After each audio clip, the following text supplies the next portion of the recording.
नमस्कार दोस्तों, एक बूढ़ी माँ की दर्द भरी कहानी। 30 साल हो चुके थे अपना घर छोड़कर विदेश में बसे हुए। इन 3 सालों में बूढ़ी माँ और उसकी बूढ़ी हो गई।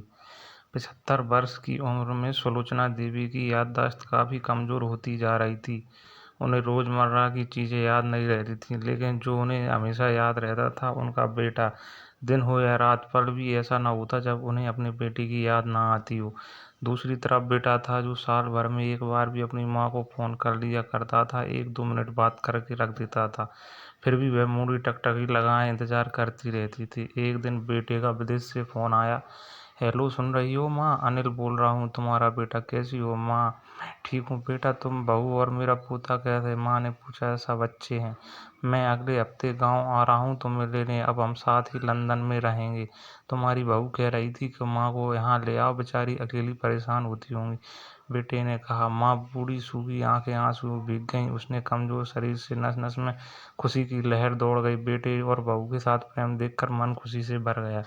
बेटे ने कहा। माँ तैयार रहना, मुझे ज़्यादा दिन की छुट्टियाँ नहीं हैं। जिससे तुम्हें पैसे लेने हैं लेकर रखना, तब मैं प्रॉपर्टी डीलर से बात कर लेता हूँ। घर के लिए?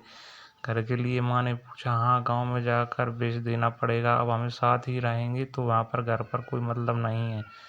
बुढ़ापे की वजह से ठीक से चलने की अक्षम माँ दूसरे मोहल्ले में घूम घूम कर अपनी खुशी जाहिर की। सबको सुनाया, सभी खुशी हुई। सबको लगा माँ जी के आखिरी दिन परिवार के साथ खुशी से बीत जाएंगे। घर वापस आकर माँ ने अपने घर कोने कोने को ऐसे देखा जैसे वह दूसरे बेटे को देख रही हों। न उसके घर में अपने बेटे से थोड़ी कम था। अपने पति के 40 साल उसमें गुजारे थे, लेकिन अब वह मजबूर थी। आखिरी साल बेटे बहू के साथ बिताना चाहती थी। दिल को पत्थर रखकर घर को बेचने को तैयार हो गई। आनन फानन में बेटे ने घर को दामों में बेच दिया और माँ से ज़्यादा लेकर चीज़ें दिल्ली लगा लिया। चीज़ों से समेट कर बेटे के साथ टैक्सी में बैठकर एयरपोर्ट चली गई। एयरपोर्ट पर आकर बेटे ने माँ से कहा, तुम यहाँ बैठो, मैं सामान की जांच करा के आता हूँ। वहाँ पे वक्त लगता है, आप खड़ी नहीं हो पाओगी। आराम से यहीं रहो, मैं यूँ गया यूँ आया। माँ बेंच पर बैठ गई और बेटा अंदर चला आया। काफ़ी समय तक बेटा वापस नहीं लौटा तो माँ सोचने नहीं, शायद ज़्यादा भीड़ होगी। अंधेरा होने आया। अब लोगों ने दिलचस्पी कम होने लगी। माँ को अब चिंता होने लगी। एक कर्मचारी आकर पूछता है, माँ जी आप यहाँ पर क्यों बैठी हो? डरती हुई आवाज़ में माँ ने बोला, मेरा बेटा अंदर सामान की जांच कराने गया है, हम सब लंदन जा रहे हैं। क्या नाम है माँ जी आपके बेटे का? कर्मचारी ने पूछा। अनिल नाम है मेरे बेटे का और मेरा सुलोचना देवी। कर्मचारी अंदर गया। थोड़ी देर बाद बाहर लौटा। उसने सुलोचना देवी से कहा, माँ जी लंदन जाने वाली फ्लाइट तो दोपहर को जा चुकी है। आपका बेटा भी उस फ्लाइट में बैठकर लंदन जा चुका है।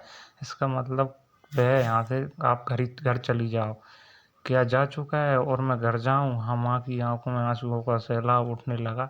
जैसे तैसे माँ घर पहुंची तो सब उसका था ही नहीं, बिक चुका। तब वो अपने बरामदे में तुलसी के पास हो गई। घर के नए मालिक को दया आई और उसने एक कमरे में दे दिया। पेंशन से उसका खाना किराए का बंदोबस्त होने लगा।